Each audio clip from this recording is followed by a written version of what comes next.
As summer wound down in August 1987, Todd Ons found himself selling cars. Fords, specifically, in suburban Phoenix. A little more than a month later, he was still working for the Ford family, as quarterback of the Detroit Lions. This season marks the 30th anniversary of the 24-day NFL players' strike, a strange odyssey of picketing starters replaced by off-the-street players that's an important footnote in the league's history. On's story is also a fascinating counterpoint to an era in which Matthew Stafford just became the highest-paid player in the NFL. Hens was 4 years removed from quarterbacking Arizona State over Oklahoma in the 1983 Fiesta Bowl, which was followed by winning a Grey Cup a year later as a backup with the Canadian Football League's Winnipeg Blue Bombers. Then came a phone call in September from Bob Baker, who had been On's offensive coordinator at Arizona State. Baker in 1987 held that same job with the Detroit Lions under head coach Darryl Rogers. The NFL's players were about to go on strike, and the Lions needed a replacement quarterback for Chuck Long. Rogers, who had coached Arizona State when Ons was there, wanted his old college quarterback. They called me and the next day I was on a plane. It was pretty quick. We had maybe a week of practice and getting acclimated, Ons said. Ons would spend a month with the Lions, starting all 3 games played by Detroit's replacement players in October 1987. He quarterbacked a pair of losses in front of tiny crowds at the Pontiac Silverdome that were sandwiched around that holy grail of Lions phenomena, a victory over the Green Bay Packers at Lambeau Field.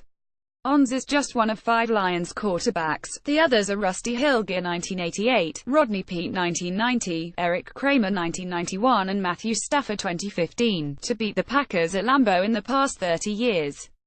The 1987 players' strike saw the league cancel the season's 3rd week of games and then scramble to assemble a motley collection of ex-college, USFL and Arena League players, some with almost no football experience at all, to fill rosters for 3 games. Fans stayed away, especially in Detroit, but enough were curious or die-hard enough elsewhere that some games saw more than 30,000 attendees. The players struck over several issues including free agency, drug testing, contract minimums and guarantees, artificial turf safety and pension fund contributions by owners. However, a lack of strategy by the union led to fractures in the ranks and eventually more than 15% of the 1,585 players crossed the picket line.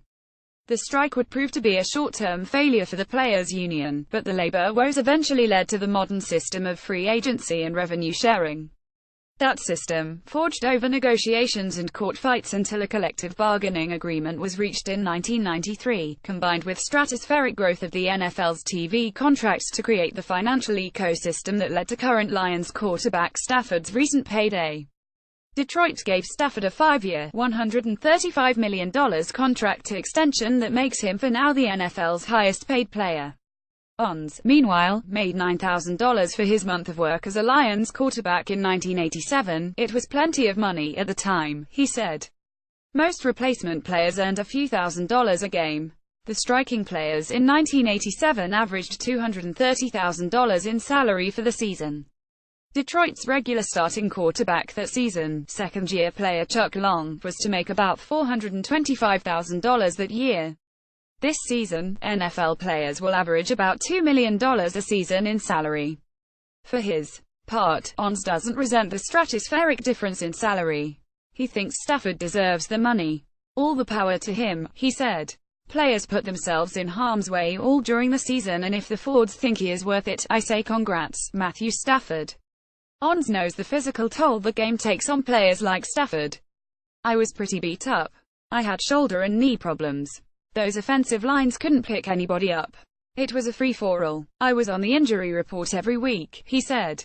All the replacement players were stashed in the Kingsley Inn on Woodward Avenue in Bloomfield Hills, Ons said, and the Lions would bus them to and from practice and games, which kept them from having to interact physically with striking players and their allies on the picket line outside the Silverdome. We had no interaction with the picketing starters.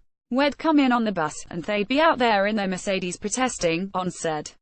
I think out at a bar, some players got into a scuffle on late night downtown. Other than that, it wasn't much. Many of the striking players were bitter by the time the strike ended.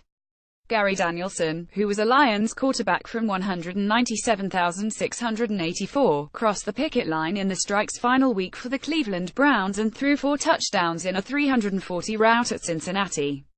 He was critical of the players' union in a story about the strike published October 16, 1987, by the LA Times.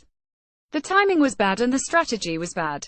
The atmosphere in the United States right now is pro-business and anti-union. As a result, we lost. We also lost friendships, team unity and fans, he was quoted as saying. 30 years later, Ons reflected on his month with the Lions fondly. It was exciting. I had played major college ball, so I was used to the stadiums. I didn't let that part get to me. Those crowds were smaller than the ones I played for in college, he said. I just looked at it as an opportunity to play.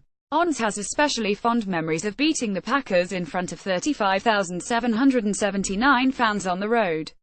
Playing at Lambeau Field was pretty special. It was a nice crisp day.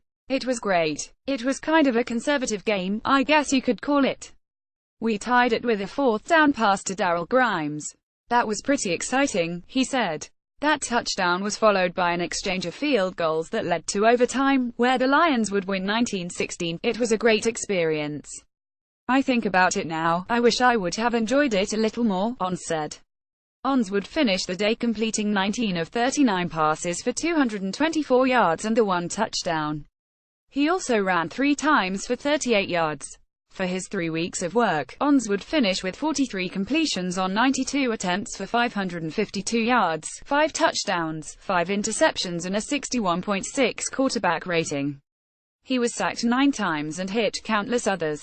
The Lions had started the 1987 season losing their first 2 games before the strike, and the replacement Lions got off to an inauspicious start. Ons and his teammates blew a 170 lead in the first game, losing 3,127 to the Tampa Bay Buccaneers in front of a nearly invisible crowd of 4,919 at the 80,000-seat Silverdome. Detroit, after all, is the most union of towns, and even more so then, so the small crowd wasn't a surprise. Neither was the bad football. That'll get you back to selling cars in a hurry, CBS analyst and former Oakland Raiders quarterback Ken Stabler said during the game broadcast after an errant Ons pass missed an open receiver in the end zone. After the win at Green Bay, the Lions returned to the Silverdome to lose 3,714 to the Seattle Seahawks. Pet game marked by the picket line crossing return of future Hall of Fame wide receiver Steve Largent for Seattle. He feasted on the replacement players, catching a team record 15 passes for 261 yards and 3 touchdowns at the Silverdome that day, witnessed by just 8,310 fans. When asked why he didn't double cover Largent, Lions coach Rodgers famously said after the game, "Why embarrass 2 guys when you can just embarrass 1?" When the strike ended after 24 days, Ons and his replacement teammates were let go. The Lions would finish 411 and last in the NFC Central Division. Ons couldn't find another NFL gig, but did land a backup role in 1988 with the new Detroit Drive of the Arena Football League. He started a couple of games and the Drive went on that season to win the Arena Bowl at Joe Louis Arena, meaning Ons has championship football rings from a college bowl game, the CFL's Grey Cup and the AFL, just no Super Bowl ring, the same as every other Lions player. Ons would bounce around for another few years, playing in Germany and elsewhere, before finally going into the mortgage business. Today, the 55-year-old Ons is a loan officer with a mortgage firm in Peoria, Arizona. Ons doesn't have much Lions or Detroit Drive paraphernalia left. An ex-wife pawned his Arena Bowl ring, he thinks. He's still a fan, though. I follow football in general. I'll always have an interest to the Lions, Ons said. I gave my Lions jersey to my oldest son. He's a big Lions fan. I hope they get to the Super Bowl someday.